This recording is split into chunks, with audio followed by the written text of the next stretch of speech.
Guys, I'm going to show you how to easily start a chainsaw without flooding it.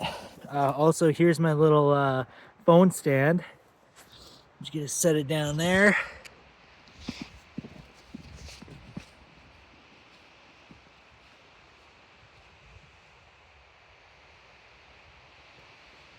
So I was already running this.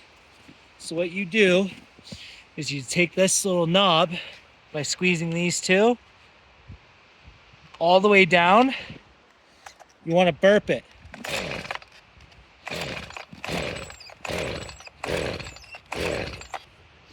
I think it's already going to start. But anyways. So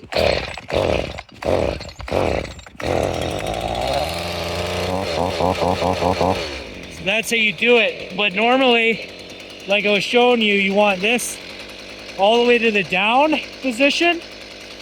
And then it's going to burp. Like you hear like a burp, like a baby burp.